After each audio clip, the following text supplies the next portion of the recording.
Présentation de ce dongle V-Linker qui a pour objectif de pouvoir streamer vos écrans sans fil. C'est donc une clé HDMI ici que l'on va relier directement sur un écran de télé ou un vidéoprojecteur. Pour cela, elle est livrée avec un petit adaptateur qui va permettre d'être relié par exemple au dos d'un écran sans mal, et également d'une petite série de câbles qui sont en fait un seul câble et qui compose d'une part l'alimentation de cette clé que l'on va relier à sa base, et ici la lime qu'on va mettre par exemple sur une clé, sur une batterie externe.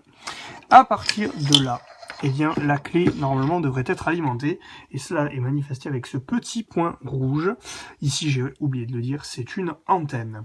Alors, je vais aller relier et brancher cette petite clé donc, sur mon téléviseur, et on se retrouve.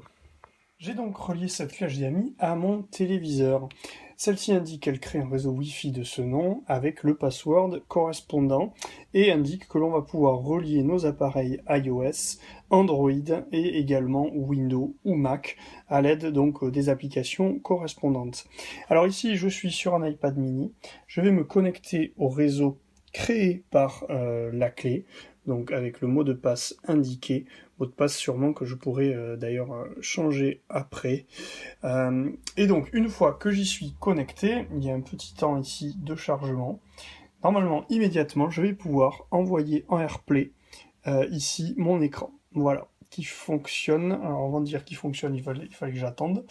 Mais la recopie vidéo s'active et normalement, on devrait voir mon écran qui s'affiche. Le voici. Donc ici, déjà, premier intérêt, il y a un peu de lag, mais je peux diffuser mon écran. Je pense qu'il faut que la connexion se fasse, là c'est bon. Je peux diffuser l'écran de mon iPad en direct, sans problème. Ensuite, l'autre élément, ça va être par exemple de relier à un réseau Wi-Fi ma clé, mon dongle, parce que là, en l'occurrence, juste streamer mon écran, ça me permettra pas de pouvoir aller sur Internet. Donc j'ouvre l'application Ezecast, celle qui est écrite ici, et l'application a reconnu qu'il y avait donc une clé. Et à partir de là, je vais pouvoir aller choisir des réseaux Wi-Fi présents pour les relier, et mon iPad va se comporter comme une télécommande. Donc ici, je vais aller chercher le réseau Wi-Fi qui m'intéresse. Je peux aussi, on le voit ici, switcher vers le 5 GHz pour émettre sur des fréquences différentes. Et donc j'attends que ma petite borne Wi-Fi s'allume de son côté.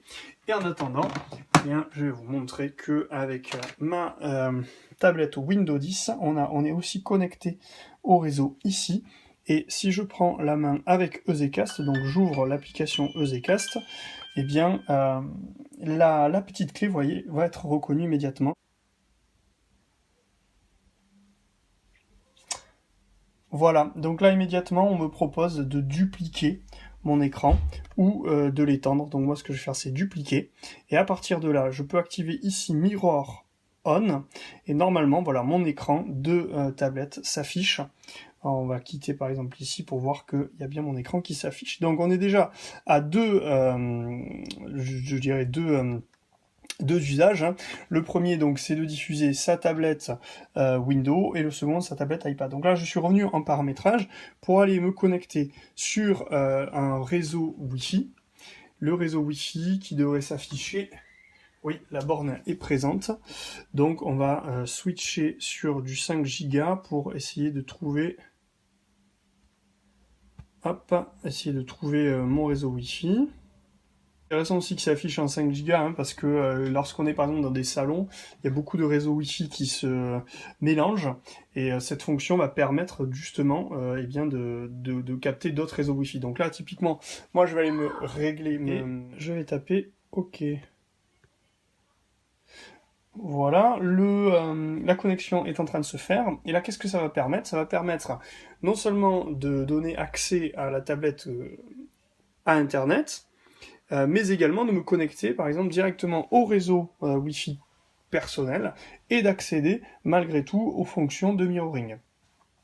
Donc là, on voit ici que le petit logo, alors ouais, ça se voit, le petit logo Internet est représenté, donc on voit que eh bien, la clé se met à jour, elle est bien connectée au réseau Wi-Fi, donc on va laisser se faire la mise à jour et on revient tout à l'heure. La mise à jour du firmware a eu lieu et je suis donc connecté à mon propre réseau Wi-Fi et ce qu'il se passe lorsque j'essaye d'aller en AirPlay, eh bien c'est que je vois ici la référence de la clé connectée à mon réseau Wi-Fi. Donc si j'active la recopie vidéo, voici le Wi-Fi qui prend en compte directement ma clé. De plus, je vais pouvoir aller sur Internet et charger une page.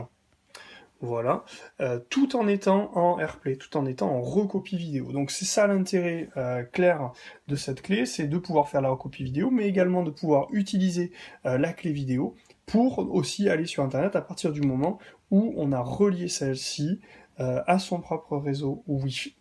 Voilà.